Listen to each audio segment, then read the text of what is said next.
The stars shimmered coldly in the vastness of space, their light bending and shifting as the ship descended toward Earth. The massive vessel, a sleek silver construct, carved through the atmosphere like a predator descending toward its prey. The roar of its engines was inaudible to the human ear, but the skies trembled with its arrival. The military satellites first detected its presence just beyond the edge of Earth's atmosphere. By the time the object was spotted by the naked eye, it was already too late to prepare. Zra, Princess of the Asar, stood at the helm of her ship, staring at the pale blue planet below. It was a world she had heard of in legends, a place brimming with untapped potential. The humans who inhabited it were still primitive by her people's standards, small, fragile, and divided. But there was something else that fascinated her about them. It was a spark of uniqueness that stood in stark contrast to the uniformity of her own species. As her ship sliced through the clouds, Zra's violet eyes glinted with anticipation. At 9 feet tall, with long silvery hair and glowing skin, she was a striking figure in any setting. Her people, the Asar, were known for their beauty and intellect. They were a race that had perfected almost every aspect of life, their bodies, their minds, their culture. But over the centuries, they had stagnated. The Asar no longer felt the drive to evolve. They were beautiful, but they were perfect in a way that left no room for growth. Zra's mission was to find something beyond perfection. The Asar had grown cold, and the need for diversity, for genetic variety, had become more urgent than ever. There had been other attempts to find suitable partners from other worlds, worlds that, like Earth, had been deemed primitive in some ways. But Earth, in particular, had caught Zra's attention.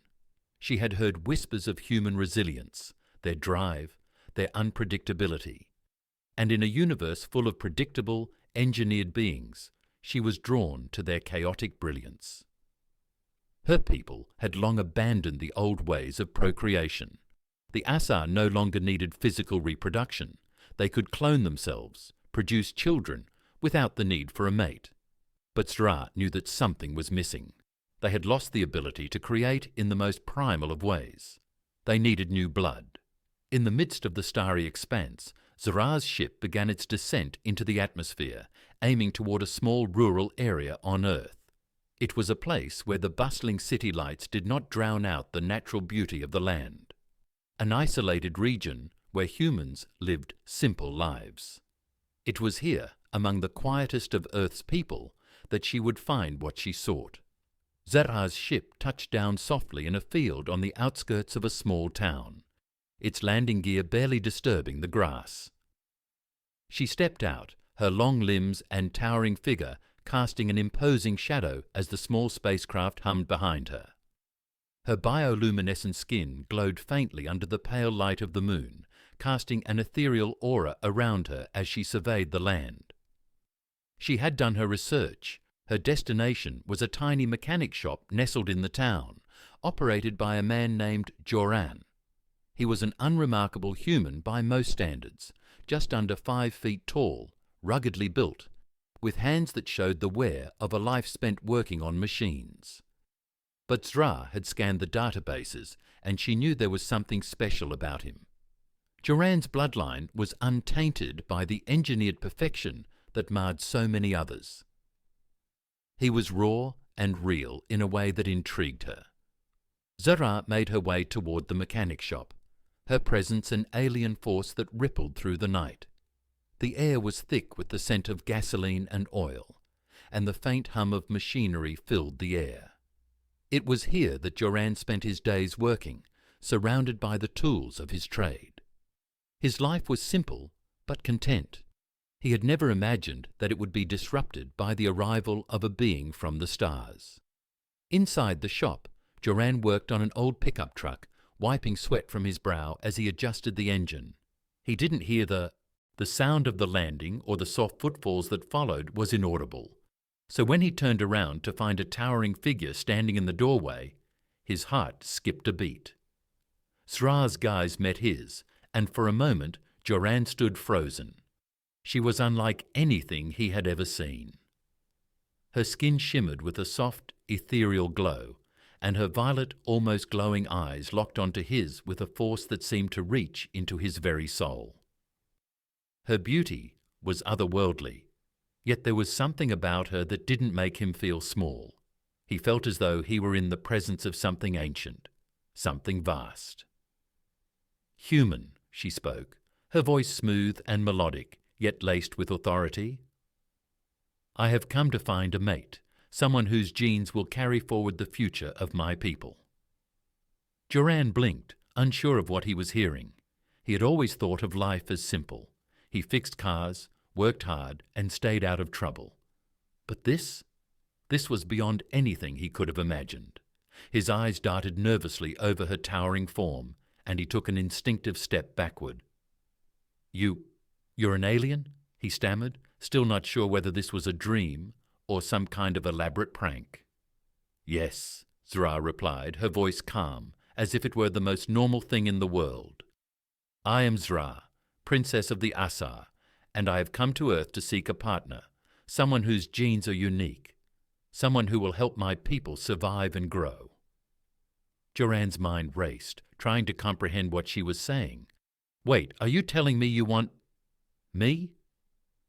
Zra's lips curved into a small, knowing smile. "Yes, human. I have traveled across galaxies to find someone like you." Joran took another step back, his eyes still wide with disbelief. He had heard of UFOs, of aliens, but he never imagined one would land in front of him asking to mate. I don't understand. Why me? There's plenty of people out there.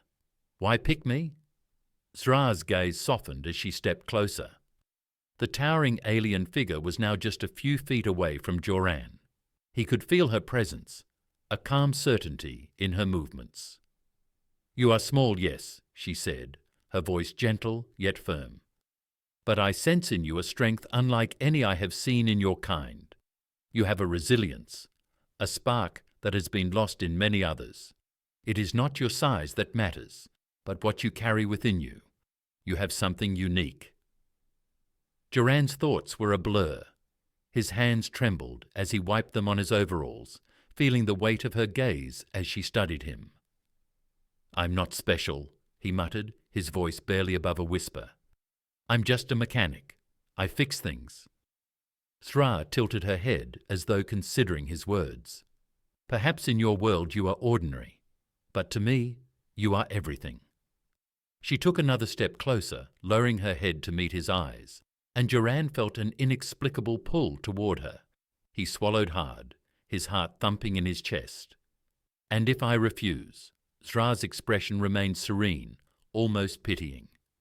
"You cannot refuse," she said softly. "The future of my people depends on it. But there is more to this than simple genetics. There is a connection between us, a bond that will grow in time." Joran didn't know what to say. His mind was reeling, his body paralyzed by the weight of the decision that lay before him. How could he say yes to something so impossible? And yet, looking into her glowing violet eyes, he felt a strange sense of inevitability. Zra's smile grew as Joran reluctantly agreed to assist her, though he couldn't shake the weight of the decision. It felt surreal, like something pulled from the realm of science fiction, rather than his quiet life in a small mechanic shop. He didn't know what he had just signed up for, but he felt it, this unspoken, almost magnetic force between them. He felt both overwhelmed and strangely calm, as though the decision had already been made for him long before his consent. The air around them seemed to thrum with energy as Zra stepped closer.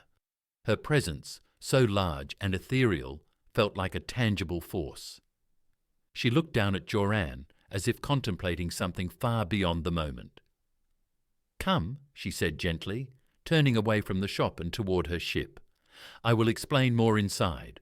There is much we must discuss." Joran hesitated, his feet almost glued to the spot as his mind wrestled with the reality of the situation. "You expect me to just come with you?" His voice cracked slightly, betraying the confusion and unease inside him. I do, Zra said simply, her tone as steady as ever. There is no time to waste. You must understand what this means, what the future holds for both your people and mine. The urgency in her words broke through Joran's paralysis. His curiosity, as much as his confusion, nudged him forward.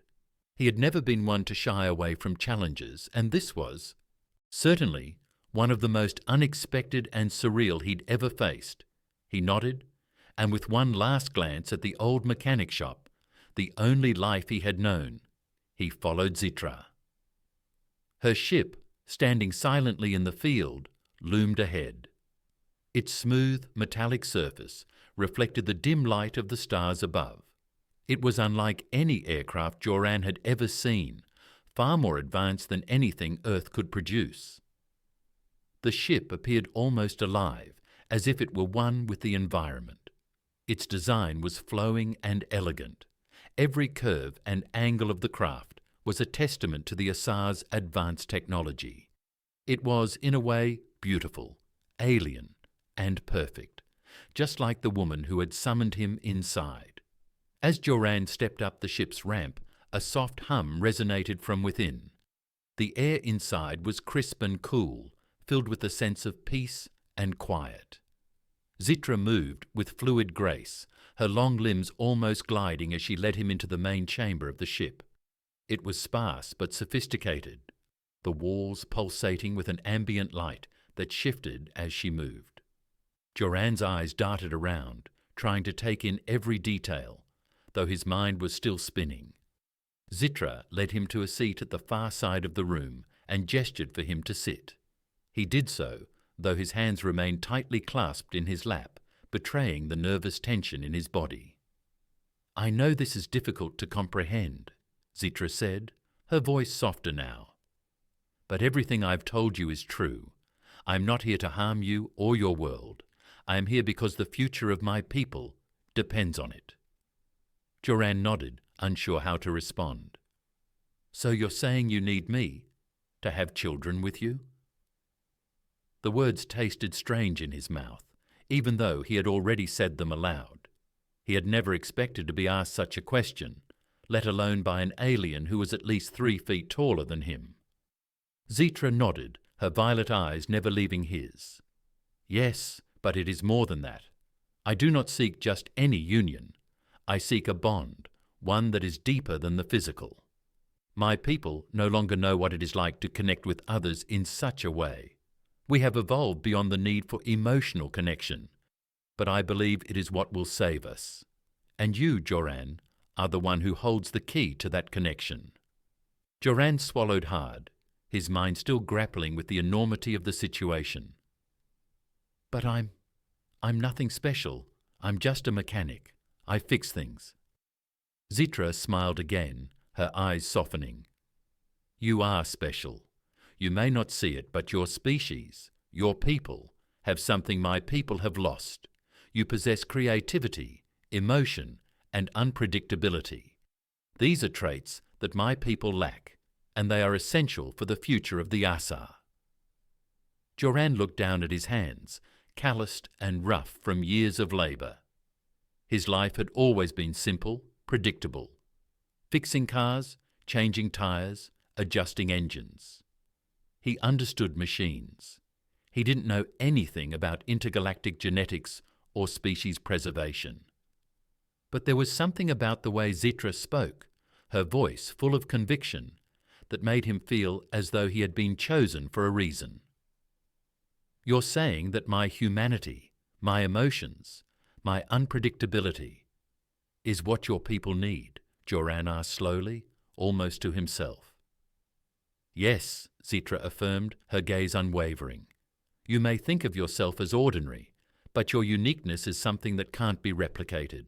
It is that spark of life, of imperfection, that my people need to survive." Joran leaned back in the chair, processing her words. He had always thought his life was small and unimportant. He had never been one for grand ambitions or dreams of fame.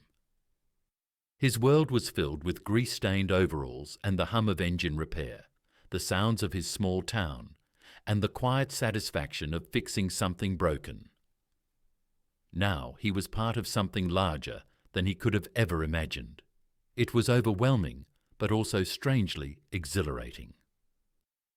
"So, what do I do?" Joran finally asked. "What happens now?" Zitra's eyes glinted with a mixture of patience and expectation. "First, you will come with me to my homeworld. We must undergo the ceremony that will bind us together, physically, emotionally, and spiritually. This union will not be immediate. It will take time, but it will be the foundation upon which the future of the Asar will be built." The thought of leaving Earth, leaving behind everything he knew, was daunting. But Zitra's presence, so commanding yet comforting, made the decision feel less like a choice and more like destiny. This was something much bigger than him, bigger than Earth itself, and despite the uncertainty, despite the fear that clawed at his chest, he felt as though he had no other option but to follow through. "I'm not sure I'm ready for something like this," Joran confessed, his voice shaking slightly. I don't know anything about ceremonies or whatever else you're talking about."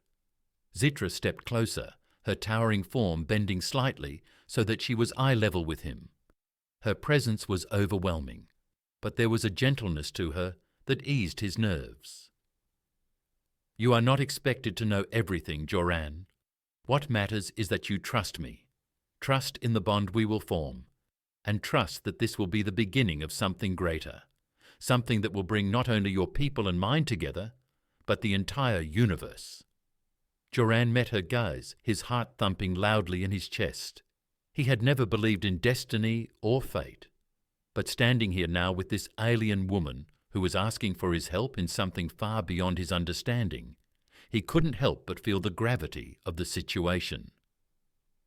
The weight of the decision was still heavy, but he felt deep down that there was no turning back.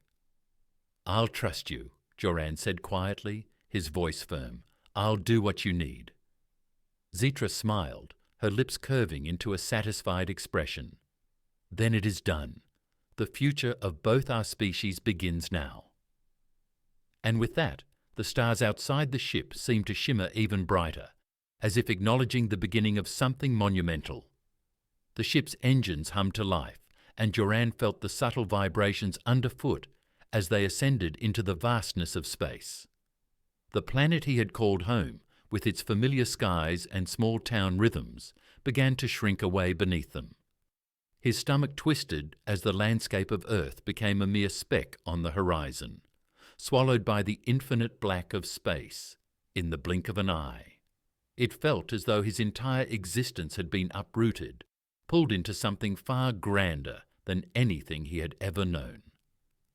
Zitra moved gracefully beside him, her tall form effortlessly navigating the ship's spacious interior. Despite the suddenness of everything, she exuded an aura of calm, as if she were completely at ease with the changes unfolding around them. Her violet eyes sparkled with an intensity that seemed to suggest she had been waiting for this moment much longer than Joran had even known it was possible. "We are bound for Asara," Zitra said softly, her voice almost reverberating through the hull of the ship. "It is my homeworld, and the place where our union will take form. There, you will be introduced to my people. You will learn what is necessary for our bond to be sealed."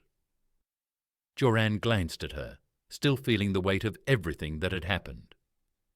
"I don't know if I'm ready for this," he admitted, his voice cracking slightly. "I don't know anything about what's to come. I feel like I'm losing control." Zitra's lips curved upward in a gentle, understanding smile. "You are not losing control, Joran. You are gaining something far greater. The bond we will form is not simply about you and me. It will shape the future of my people and yours. Trust in it, as you have trusted me." Joran nodded, though the uncertainty lingered. He was a man of action, accustomed to working with his hands, fixing what was broken. But this was unlike anything he had ever encountered. The unknown stretched out before him, vast and intimidating. and no amount of mechanical expertise could prepare him for what was to come. The ship's interior was equipped with everything they might need for the long journey ahead. Sleek surfaces and glowing panels lined the walls, their soft lights providing a soothing ambiance. Zitra led him to a comfortable reclining seat, one that automatically adjusted to fit his frame. As he settled in, Joran felt the ship's gentle movements take on a rhythmic, almost hypnotic quality. It wasn't just the sound of the engines. It was something else, a sense of energy that seemed to pulse within the walls themselves. "You should rest," Zitra said. Noticing the tension in his posture, Zitra said, "The journey will take several days. It is important that you are prepared." Joran glanced at her, his brows furrowing.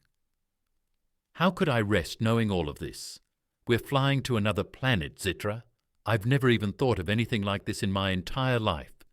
I can't even imagine what your world is like." Zitra regarded him with her usual calm demeanor. "You will soon see for yourself," she said. "Asara is not like Earth. Our world is vast, beautiful, and incredibly advanced. But the beauty of it is in the way we connect with one another. We no longer live the way humans do. No more struggles, no more conflict. But we have lost something important in the process, and that is why I need you." Joran felt the weight of her words settle over him. "What is it that you lost? If everything's so perfect, what could you possibly need from me?" Zitra's violet eyes softened as she met his gaze. Emotion, connection, chaos. These things, they are part of what makes your species so special. My people have learned to exist in harmony, but we have sacrificed the very things that make life unpredictable. We no longer feel the drive to create. Everything is engineered, predetermined. But you, Joran, you are the embodiment of what we have lost. Her words were starting to make sense in a way that unsettled him. The Asar, from everything he had gathered, were a perfect people. Intelligent, beautiful, technologically advanced. They had perfected every aspect of their lives, from their genetics to their social structure. But now it seemed they had come to a crossroads.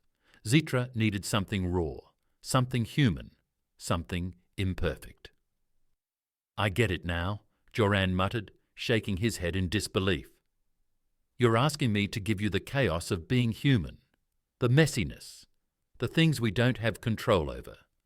"Yes," Zitra affirmed. "And in return I offer you something that will change everything you know. My people will learn to feel again. They will experience the kind of growth that comes from true connection, not the sterile kind of existence we have known." Joran wasn't sure if he fully understood. He had always thought of humans as small and flawed, prone to conflict and failure. But Zitra's perspective was beginning to shift that understanding. She didn't see them as inferior, but as essential. And that thought alone was enough to make him feel something stir inside him, something deeper than the confusion or fear. He had always wondered if there was more to life than what he could see, more to himself than just his quiet existence as a mechanic. Now, standing on the precipice of something beyond his wildest imagination, he felt as though he were on the edge of discovering his true purpose. As the days passed in the ship, Joran began to acclimate to the strange, mesmerizing atmosphere. Zitra shared more about her people, their history, their culture. He learned that the Asar were an ancient race, having evolved over millennia in a society where peace and stability had been the ultimate goals. They had long ago moved beyond war and disease, using technology to perfect every facet of their lives. But it came at a cost. Their emotions had dulled over time. The drive for personal connections had faded, and with it, their capacity to experience the full spectrum of life. Zitra's mission was to find a solution, and she believed that Joran held the key to that. One evening, as they approached Asara, the ship emerged from the blackness of space and into the orbit of a stunning world. The planet below was unlike anything Joran had ever seen. Its surface shimmered with iridescent colours, vast oceans, and sprawling cities that seemed to pulse with life. The sky was a brilliant shade of purple, swirling with ethereal clouds. In the distance, the light of a binary star system cast twin shadows across the surface, creating a surreal, dreamlike atmosphere. "This is where I come from," Zitra said, her voice filled with reverence as she watched Joran's reaction. "This is Asara, the world that will be forever changed by your presence." Joran felt a mixture of awe and trepidation as he gazed out at the breathtaking landscape. He had always known Earth as his home. But now, as he stood on the threshold of an alien world, he couldn't help but wonder if his life, his entire existence, was about to take a turn he couldn't predict. They descended toward the planet, the ship gliding toward a massive, gleaming city that stood at the heart of Asara. It was a place of perfect symmetry and beauty, where every structure seemed designed for harmony with the natural landscape. The technology was beyond anything Joran could have imagined, but there was something sterile about it, something that made him long for the rough edges of his own world. "Welcome to Asara, Joran," Z said, her voice tinged with something akin to pride. "It is here that your journey with me will truly begin." The air on Asara was unlike anything Joran had ever experienced. It was crisp but not cold, an ethereal coolness that seemed to saturate the very atmosphere, as though the air itself was charged with energy. The ground beneath his feet was soft and velvety, a surface that absorbed sound and footsteps, making everything feel eerily quiet. As the doors of Z's ship closed behind him, Joran was left standing in awe of the alien world that stretched out before him. Zitra moved ahead with her usual grace, her towering form commanding the attention of anyone within sight. Though the city around them was pristine, polished, and impossibly advanced, it also had an unnatural stillness about it. The architecture was elegant, its tall spires reaching toward the purple sky, the surface of the buildings reflecting the soft glow of the twin suns overhead. Yet there was a lack of the chaotic pulse that Joran was used to back on Earth. There were no street sounds, no noise of busy traffic or shouting vendors. It was almost as if the city had been carefully curated, every element of it in perfect order. "This is the city of Saran," Zitra said, her voice reverberating softly in the quiet. "It is the capital of our world, and it houses the council. The most important decisions about Asara's future are made here." Joran looked around, his eyes scanning the intricate designs of the buildings, the flawless symmetry, the vibrant yet soothing colors that seemed to reflect the calm of the planet's inhabitants. But despite its beauty, something felt off. Everything seemed too perfect. The streets were lined with flora, plants with vibrant glowing petals. But no people walked in the open. No voices filled the air. It was a city frozen in time, untouched by the chaos of real life. Zitra stopped walking and turned to face him.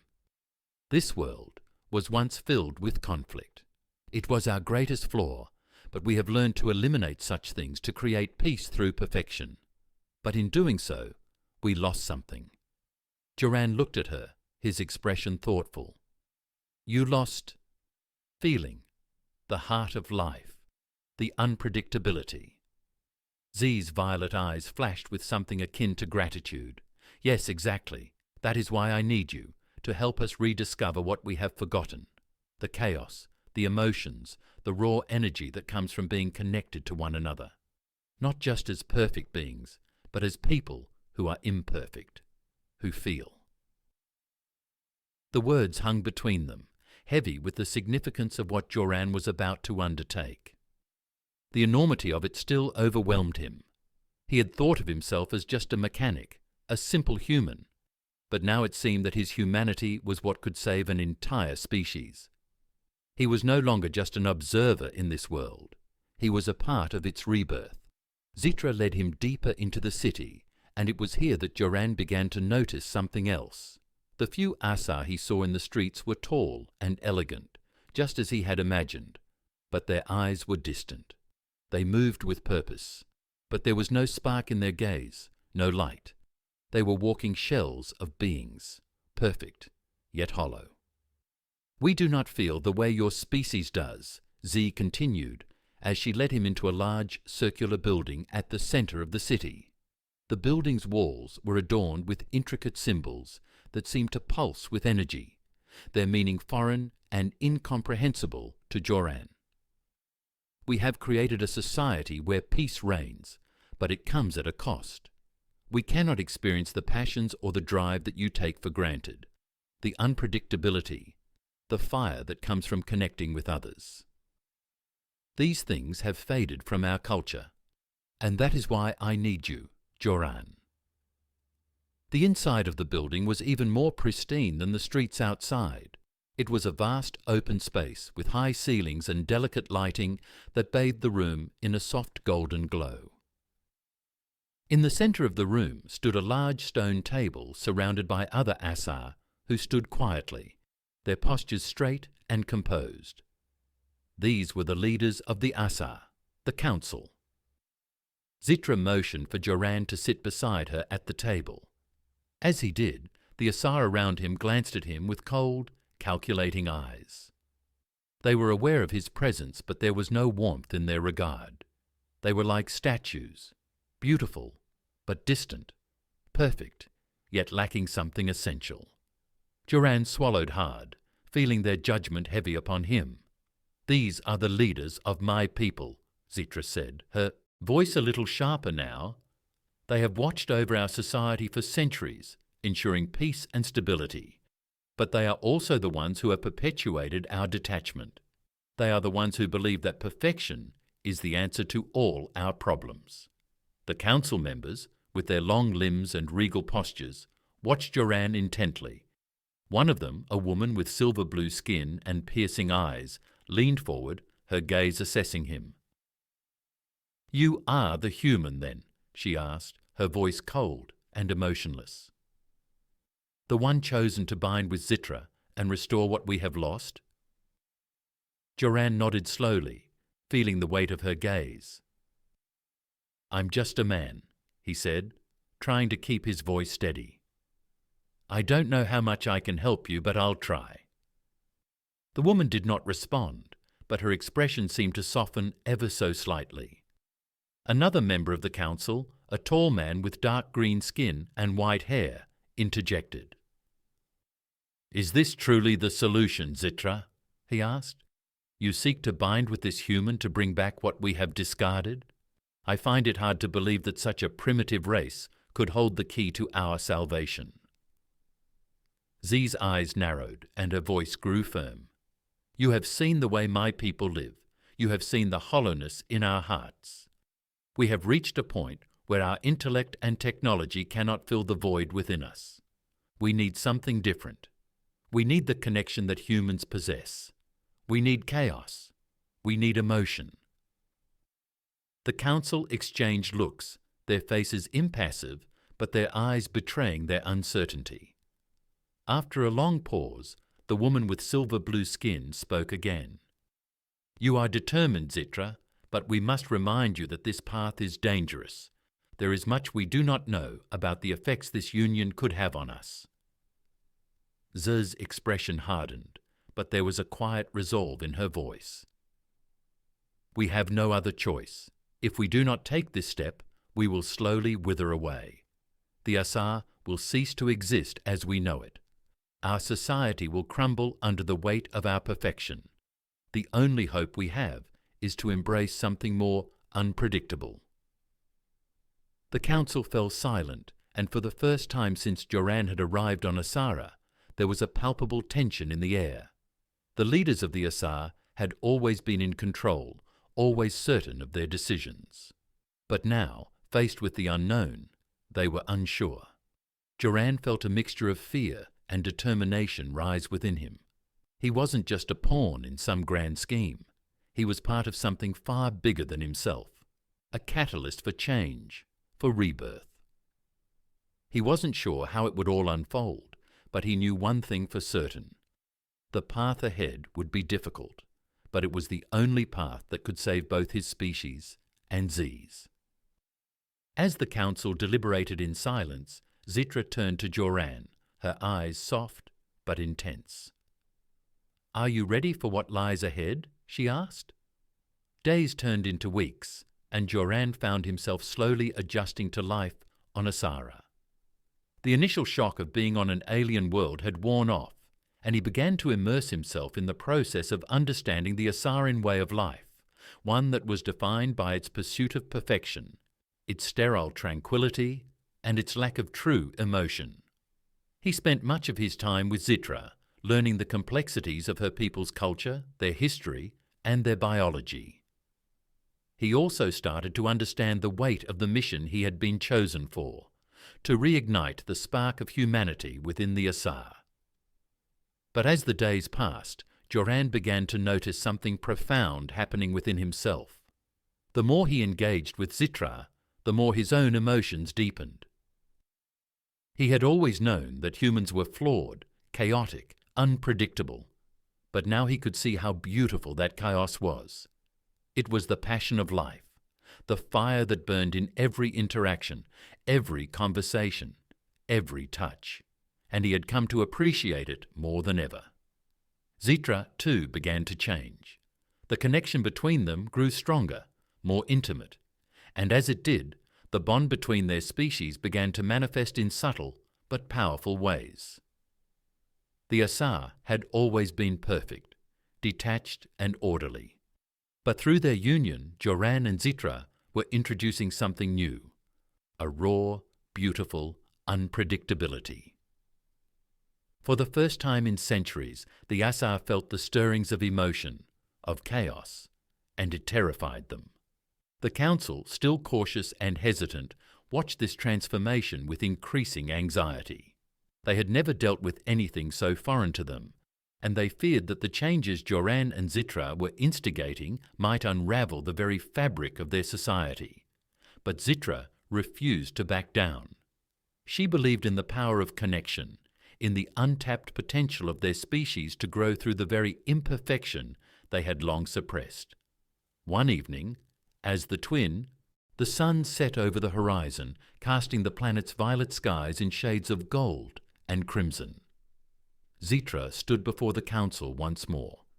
This time, Joran stood beside her, no longer a stranger to their ways, but a force of change. "We have learned something," Zitra began, her voice steady but filled with an intensity that made the council lean forward. "We have learned that perfection is not the answer to our survival. It is not the path to growth. The Asar had perfected the mind, but we have neglected the heart. We have forgotten the very essence of life, the drive to create, to connect, to feel." She turned to Joran, her violet eyes locking with his. "And it is through him, through our bond, that we rediscover what it means to be truly alive." The council members remained silent, their faces unreadable, but Joran could see the subtle shifts in their expressions. There was doubt, but there was also something else. Curiosity. Maybe, just maybe, they were starting to understand.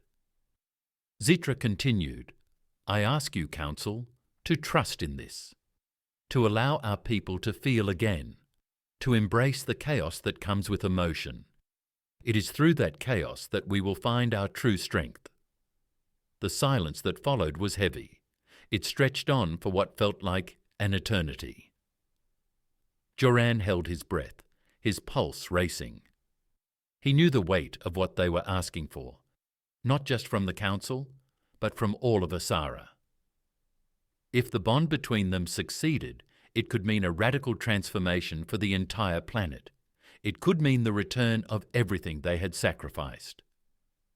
Finally, the woman with silver blue skin spoke, her voice quieter than before, softer, almost vulnerable. "We have long sought peace, but at what cost?" She paused as though weighing her words carefully. Perhaps it is time to embrace the unknown." Another council member, the tall man with green skin, nodded slowly. Our society has reached its limit. We cannot continue down this path. The bond between you, Joran and Zitra, is something we have never seen before. We do not understand it, but perhaps that is what makes it so important. One by one, the council members voiced their agreement. Some were still hesitant, but others were beginning to see the wisdom in Zitra's words. The change had begun, and there was no turning back. In the days that followed, the first signs of transformation were subtle but unmistakable. The Asar began to speak with more passion, their voices carrying the weight of emotions they had long suppressed. They no longer moved with the same mechanical grace. There was a new energy to their steps, a fire that burned within them. Joran and Zitra's connection deepened, and soon it became apparent that the bond between them was not only changing their worlds, but also creating something new, something that had never existed before. The Asar, for the first time in centuries, felt alive. One evening, as Joran and Zitra stood together, watching the twin suns dip below the horizon, she turned to him, a soft smile playing at the corners of her lips. "We have done it," she said, her voice filled with quiet pride. "We have given my people the gift of life, of emotion, and in doing so, we have given them the chance to grow, to evolve once more." Joran smiled back, his heart full. "I think we've given each other that gift." The air around them felt different now, richer, more vibrant. It was as if the entire world was holding its breath, waiting for something new to unfold. And then, in a quiet, almost imperceptible moment, Joran understood. The chaos, the emotions, the rawness of life. They were not things to fear. They were the very essence of existence. They were the fire that kept burning, that kept evolving, that kept pushing them forward. He had come to Asara as a stranger, unsure of what lay ahead. But now, as he stood at the heart of a world transformed, he realized that he was no longer just a man from Earth. He was a part of something much bigger, a force of change, a bridge between two worlds, two species. As the twin suns set, casting the planet in a warm golden glow, Joran and Zitra stood together, knowing that the future they had begun was one of limitless possibilities. Together, they had reignited the spark of life on Asara. Together, they had shown the galaxy that even in the most perfect of worlds, there was always room for the unpredictable, the chaotic, and the beautiful essence of being alive. And in the end, that was enough. Epilogue: the beginning of a new era. Years passed, and Asara blossomed into a world of vibrant growth and emotion. The once stagnant society had been revitalized, its people now experiencing the full spectrum of life. They embraced creativity, passion, and the unpredictable nature of connection. The Asar were no longer just a race of perfection. They were a race of evolution, of constant change, ever moving forward, ever growing. Joran and Zitra's bond became a symbol of this new age.